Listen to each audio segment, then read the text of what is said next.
इस कार्यक्रम के पुण्यार्चक हैं स्वर्गीय पंडित श्री रतनलाल जी बैनाड़ा की स्मृति में बैनाड़ा उद्योग लिमिटेड, आगरा। विगत 7 दिनों से आप सभी इंद्र इंद्राणी बहुत भक्ति भाव से भगवान की आराधना कर रहे हो, पूजा कर रहे हो, विधान कर रहे हो। तो इसमें न सिर्फ आपकी पूजा हो रही है बल्कि एक तप भी होता है।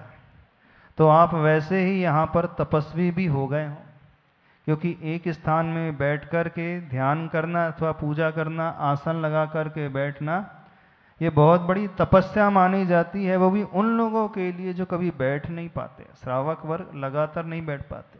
हाँ, यदि बैठते हो तो किसी मूवी देखने के लिए बैठते होंगे 2.5-3 घंटे की, पर एक स्थान में पूजा करने और ध्यान करने, सामायिक करने बैठते हैं?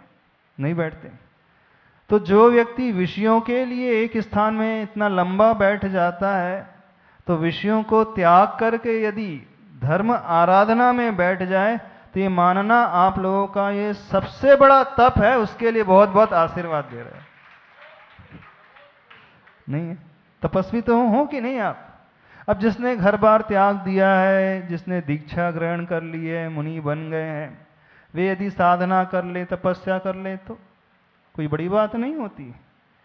लेकिन जो कीचड़ में ही डूबा हुआ है, पापों में ही डूबा हुआ है, फंसा हुआ है, आकंठ नख से लेकर शिख तक, नीचे से लेकर ऊपर तक, जिसका जीवन ही इसी में बीता हुआ हो, ऐसा व्यक्ति यदि अपनी उस धारा को मोड़ करके एक नई धारा में प्रवेश कर ले तो ये मान लेना पंचम काल का सबसे बड़ा आश्चर्य है। कुछ आश्चर्य जो होते हैं वो मटेरियलिस्टिक आश्चर्य होते हैं, कोई बिल्डिंग बन जाती है, ताजमहल बन जाते हैं। लेकिन कुछ आश्चर्य ऐसे भी होते हैं जहां व्यक्ति की भावना जुड़ती है, और आप सभी लोग भावनाओं से जुड़ कर के उन सिद्ध परमेष्टि की आराधना करने के लिए एकत्रित हुए हैं। तो ऐसा श्रावक प्रचुर मात्रा में पुण्य कर्म का आश्रय कर लेता है। यही कुछ साधन होते हैं। जब सामूहिक रूप से भक्ति की जाती है तो बहुत विशाल मात्रा में वो पुण्य कर्म कमा लेता है। ऐसा पुण्य कर्म होता है जो यूं कहें निकाचित कर्म होता है, यानी जिसका फल उसे बहुत अच्छा मिलता है।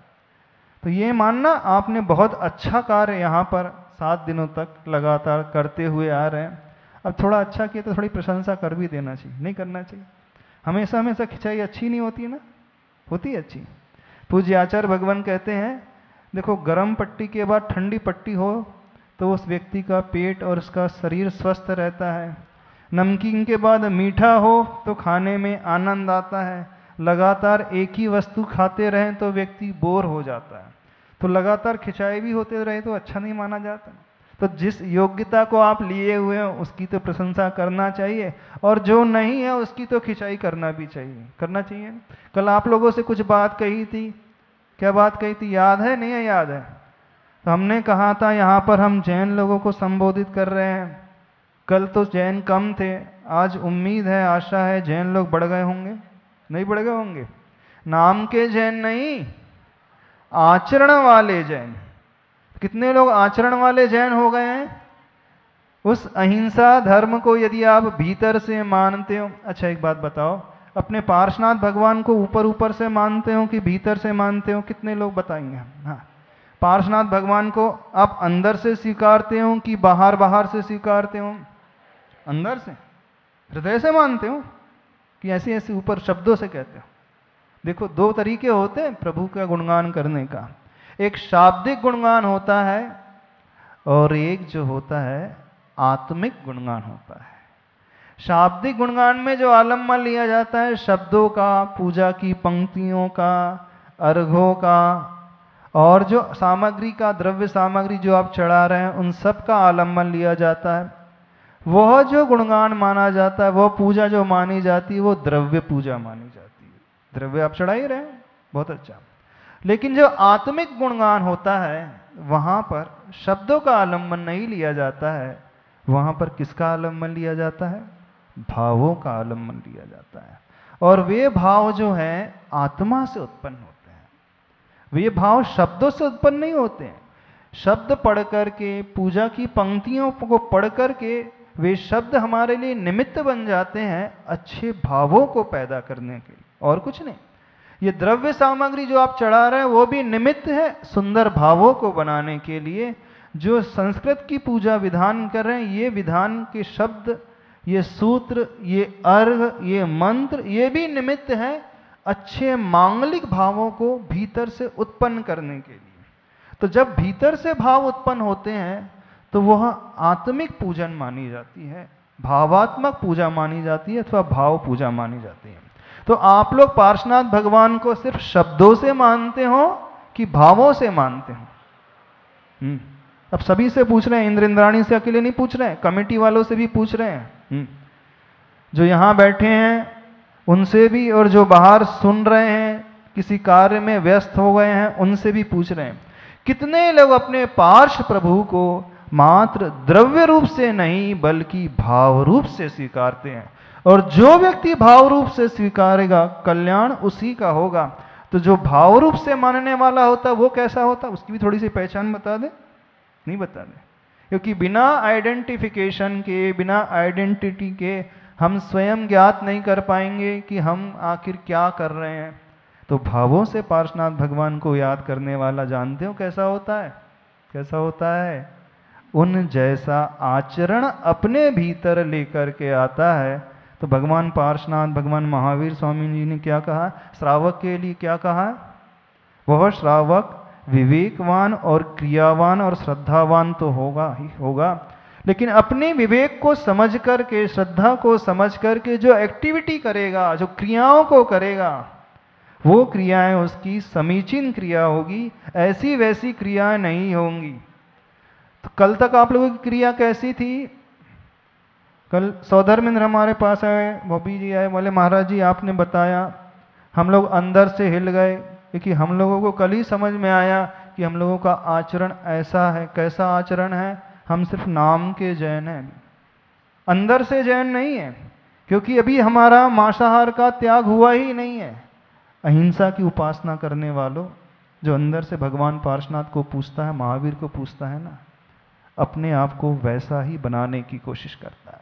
पूजा करने का उद्देश्य क्या है? यहाँ पर आप लोगों को यहाँ बैठने का उद्देश्य क्या है? विधान में सम्मिलित होने का उद्देश्य क्या है? बताओ। सिर्फ अर्घ्य चढ़ाना? सिर्फ श्रीफल चढ़ाना? क्या उद्देश्य है? सिद्ध परमेष्ठी की आराधना का उद्देश्य क्या है? उद्देश्य सिर्फ एकमात्र यही होना चाहिए, और यही होना भी चाहिए, है भी, कि हम कुछ निकट उन प्रभु के पहुंचे। और जो व्यक्ति निकट पहुंचता है वो आचरण को बदलने से पहुंचता है।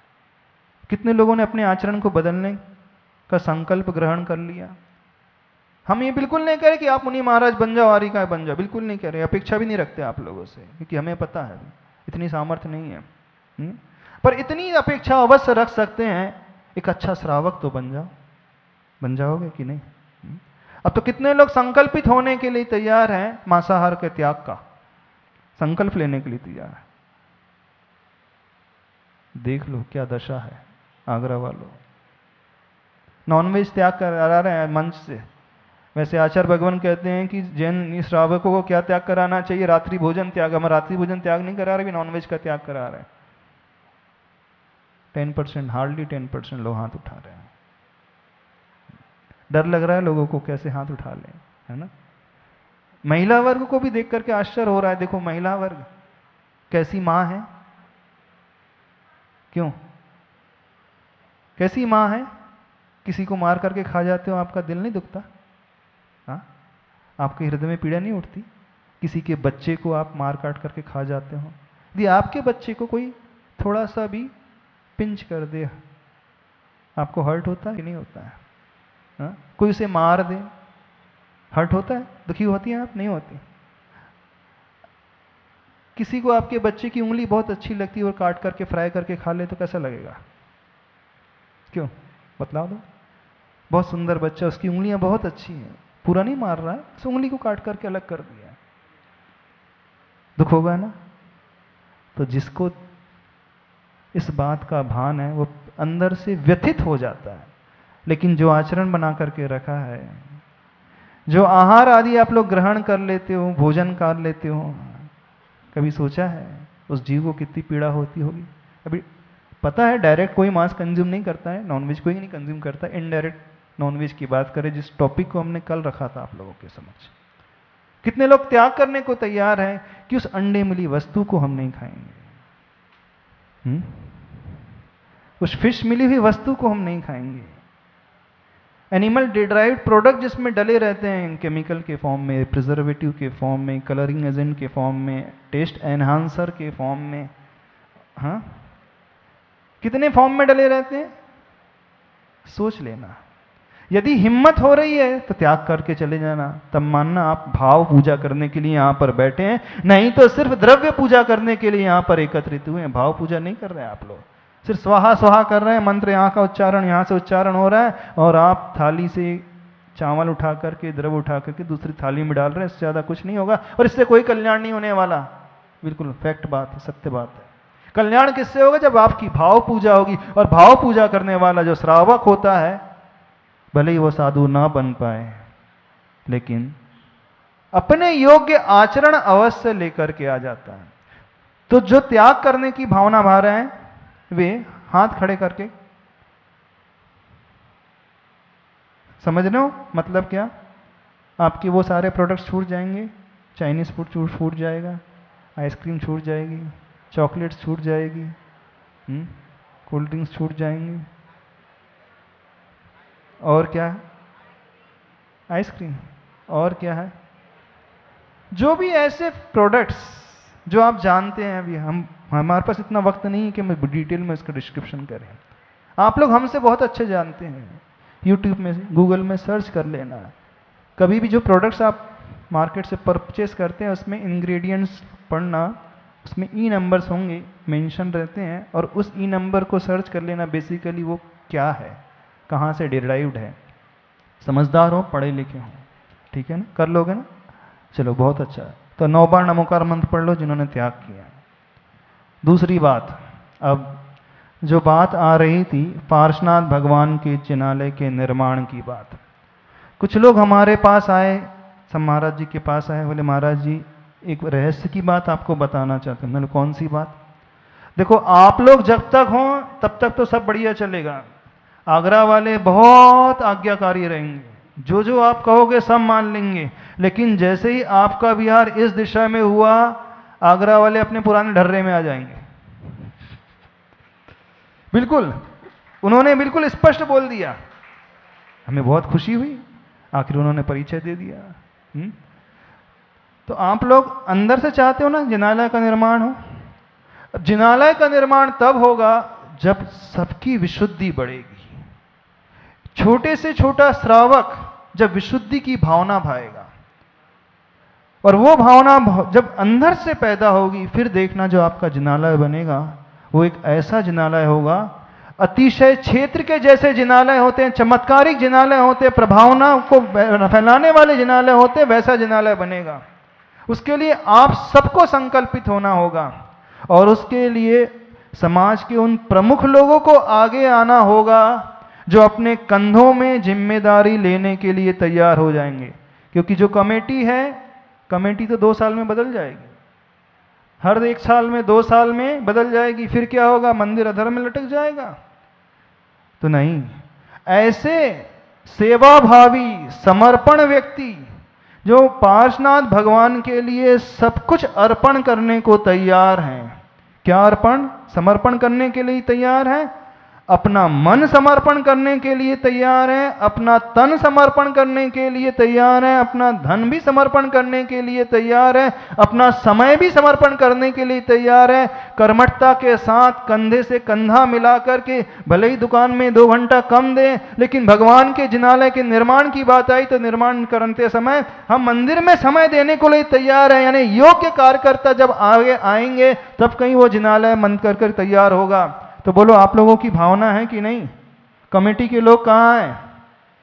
क्योंकि कमेटी अकेले नहीं बन पाएगी। जब मंदिर बनेगा तो उसकी एक निर्माण कमेटी अलग बनेगी, और वो निर्माण कमेटी शुरू से लेकर कहाँ तक रहेगी? जब तक वह मंदिर बनकर के पूरा तैयार नहीं हो जाता, वो ही निर्माण कमेटी उस जिम्मेदारी को संभालेगी, और उस निर्माण कमेटी में वे समाज के प्रमुख लोग रहेंगे।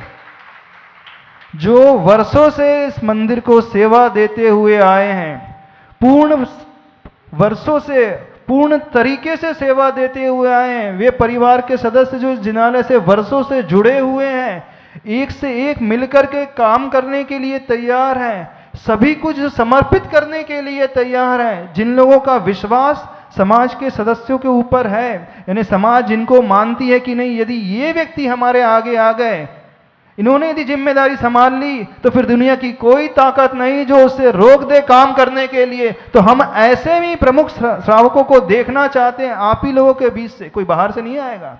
जो समाज बहुत अच्छे से कह सकती कि नहीं महाराज जी, ये प्रमुख लोग हैं, इनके कंधों पर जिम्मेदारी सौंपें। कमेटी तो उसमें रहेगी, अध्यक्ष मंत्री कोषाध्यक्ष तो वो तो रहेंगे जुड़े हुए, लेकिन उनके साथ वे लोग भी आगे आए जो दानवीर हैं, सेवा दे सकते हैं, समय दे सकते हैं, क्योंकि हर काम पैसे से नहीं हो सकता। कुछ समय देने वाले श्रावक भी चाहिए, कुछ सेवा देने वाले श्रावक भी चाहिए, कुछ धन को अर्पित करने वाले श्रावक भी चाहिए। कुछ इस प्रकार के दें कि नहीं, परिवार छूटता है तो छूट जाए, दुकान कुछ दिन छूटती है तो छूट जाए, क्योंकि मुझे अपने प्रभु पहले प्रिय हैं, मैं पार्श्वनाथ भगवान को सर्वोत्कृष्ट मानता हूं, उनके लिए मैं भावों से समर्पित होने के लिए तैयार हूं। यदि ऐसी भावना आप लोग भा सकते हो तो हम लोग कुछ आगे कार्य को बढ़ाएं। कमेटी से पूछ ले रहे हैं, कहाँ प्रदीप जी, कहाँ अध्यक्ष महोदय, कहाँ मंत्री जी, कहाँ कोषाध्यक्ष, उन लोगों को बुलवा लो। हाँ, अब भूमिका बना लेना है, क्योंकि ये जिम्मेदारी मात्र आप अकेले लोग नहीं संभाल सकते हैं। जब तक आप सबका सहयोग नहीं लो तो सबका साथ और सबका विकास, तो जब तक सबका साथ नहीं होगा तो कोई कार्य हो ही नहीं सकता। और जब प्रभु का मंदिर बनाना है तो उसमें छोटे से लेकर बड़े तक का हर एक का साथ होना बहुत आवश्यक है। पूज्य आचार्य भगवान हमेशा एक बात कहते थे, मंदिर बनाने के लिए बड़ी बड़ी शिलाएं ही नहीं लगती हैं, जब उनको जोड़ा जाता है तो जो इम्बैलेंस होता है तो उसको जोड़ने के लिए छोटे छोटे चीप के टुकड़े भी लगते हैं, तब कहीं जाकर के वो बैलेंस बनता है। ठीक ऐसे ही मंदिर जिनालय के निर्माण के लिए बड़े बड़े श्रेष्ठी ही नहीं, वे छोटे वर्ग जिनकी क्षमता नहीं है लेकिन वो भावों से जुड़ सकते हैं, जिनकी क्षमता ज्यादा नहीं है तो वो 11 रुपए से जुड़ सकते हैं, 1 रुपए से जुड़ सकते हैं, लेकिन जुड़े हर एक व्यक्ति, क्योंकि जब तक आपका जुड़ाव नहीं होगा तब तक मंदिर में अतिशय आ ही नहीं सकता। इस बात को अच्छे से सभी लोग समझ लें, क्योंकि अतिशय क्षेत्र तब बनते हैं जब एक एक व्यक्ति का जुड़ाव होता है, क्योंकि ये एक एक व्यक्ति ही उसमें वो शक्ति उत्पन्न करते हैं। भगवान तो है, भगवान तो हम बना सकते हैं, लेकिन उस चमत्कार को लाने के लिए वो चमत्कार उत्पन्न होता है उस श्रावक की भावना से, पूजा की भावना, पुजारी की भावना से। तो हम इससे ज्यादा कुछ नहीं चाहते। बोलिए आचार्य परमेष्ठी गुरुदेव श्री विद्यासागर जी महाराज की।